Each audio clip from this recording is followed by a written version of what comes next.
All right, now this is more like it. Here is the overcast, cloudy weather that this part of the world is famous for. A few folks out enjoying it. We are in Cherbourg, northern France, at their port.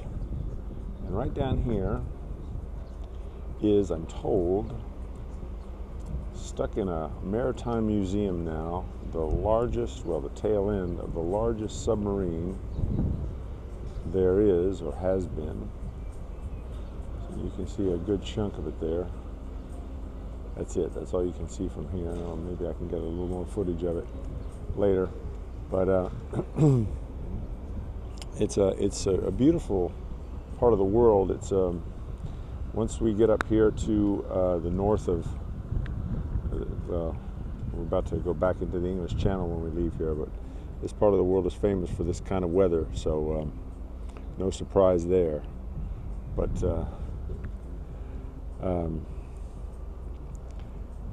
this is, we're near, say within a drive, not too far of the Bayou Tapestry. Still plenty of World War II stuff. Those people who like to come here and see the beaches. We're there between where we were and where we are now. D-Day invasion, that kind of stuff. American cemeteries. So there's lots of stuff to see around here if you can just, if you're dressed for it. All right, this is the City of the Sea. They have a immersive experience display here. It's a miserable day outside. You can see we've got some thunder and lightning going on, and so today is going to be a trip through this. I can make people move. All I got to do is try to get the camera in another spot, and they will go to that spot. They've got all kinds of displays here of underwater subs, and that portion of the sub I showed you earlier that's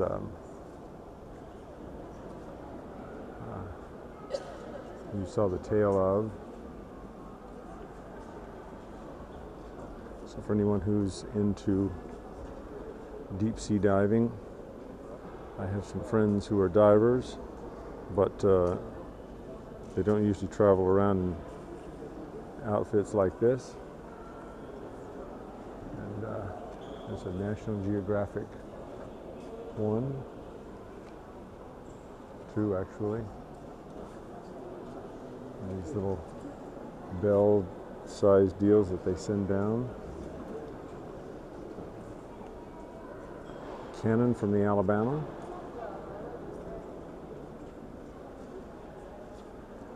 Pretty good sized old cannon. It's a beauty. If cannons can be that. Just lots and lots of these. It's a Russian version.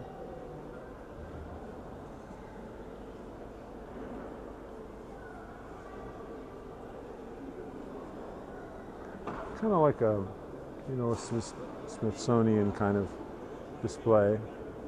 Not a lot of folks in here today, fortunately, because it's the weather's so lousy.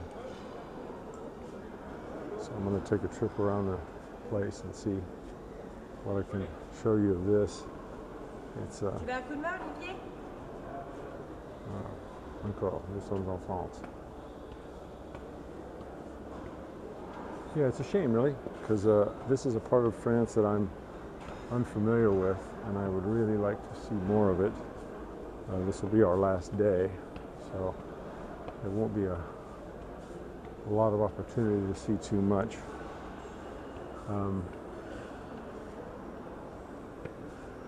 But there was a quote I ran across the other day. I'm going to see if I can drudge it up here. I'll show you another Another of these subs. They've got a kind of a cross sections to illustrate what they're like inside. This is a model. Let me see if I can find this. Yeah, give me 1 second. All right, here's one where you have a cross section, kind of a model, and it allows you to see what it would be like inside. This was a French one. Here are the details, how many it would hold, and its weight, the depth it could go to, and that kind of thing. But it's accompanied, there's all kinds of them, again, like the Smithsonian. You see that much larger one there on the left, and then one floating, the Alvin, it says it's called, floating above those people. I hope it's well tethered, since there are people walking under it. But there was a quote I ran across the other day, and I'll film this side of it because there shouldn't be a lot of people here. I ran across a quote the other day in the Motorcycle Diaries. Those of you who have read it, you know it's by a guy named Ernesto Guevara, who most people know as Che Guevara, the revolutionary. And he said, if your intention is to reach the point of arrival, or that is your destination, don't think about the means, because the journey is a virtual space that finishes when it finishes. And there are as many means as there are different ways of, quote, finishing. That is to say, the means are endless. So the gist is really that, you know, there's a million ways to get things done. There's a million ways to make things work out.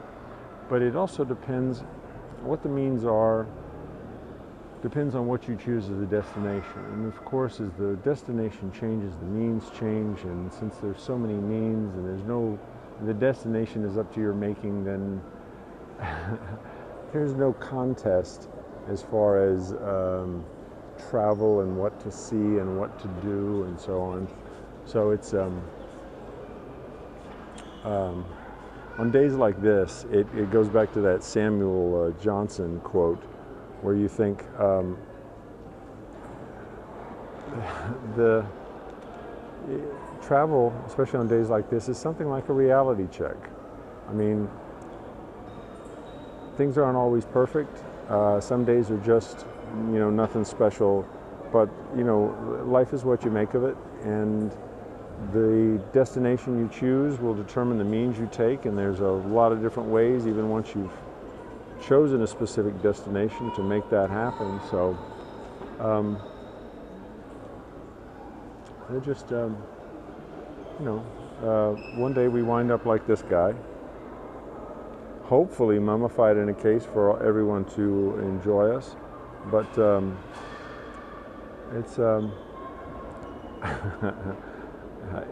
there's no telling what you might come up with if you decide to strive for some goal, and the cleverness you might achieve in trying to get to that thing. So I'll go off and see if I can find some more things for Cherbourg, because this is a little too bleak, but it's in days like this when one finds how much just the joy of travel, the journey rather than the destination, or changing the destination becomes a worthwhile goal. All right, here's something that is kind of a tribute to various people who they're calling explorers of the abyss, or the abysses. And I guess, you know, it's in one sense you think, who the heck wants to do that? Who wants to get in one of these submarines and go down like there? And I guess, you know, when I get into what seem to be those kind of somber you too will be a dead seal moments, you think, well, I don't know, some people just have it in them to want to explore a certain something or other. And God only knows why. Some people it's one thing, some people it's another. And fortunately, there are all kinds of folks that change it up and do a variety of things, or allow us as a group to do a variety of things. So thank God for diversity. Thank God there are people who want to do more than one thing. All right, short break in the weather. That is the rain. And a chance to see a little bit of this harbor town. It's a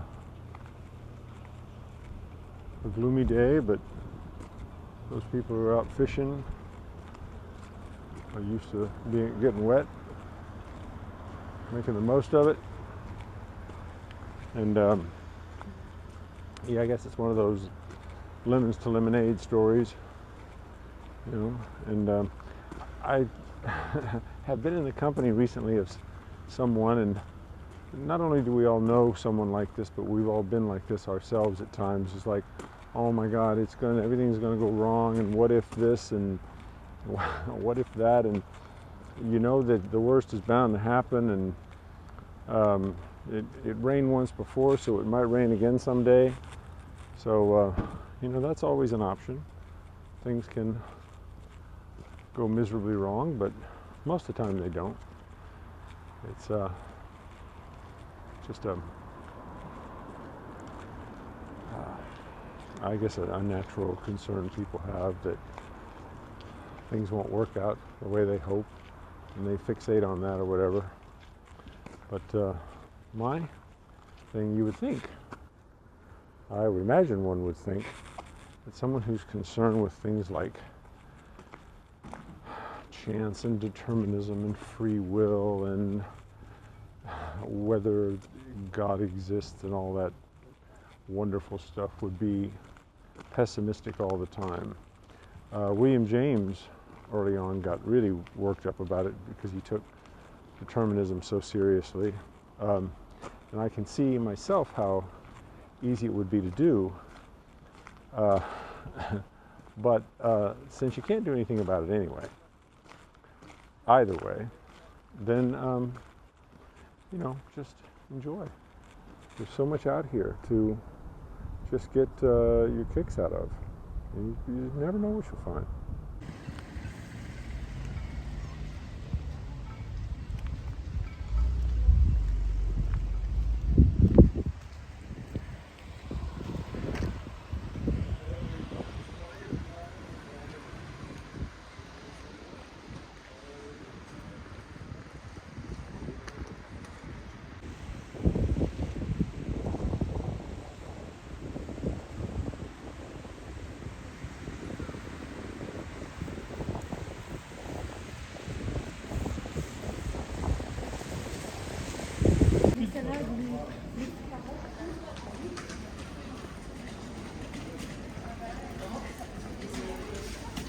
This is where France really shines. The little shops like this little boucherie, the little dog probably can smell all that great meat. Having to wait until the folks get him some food to take back.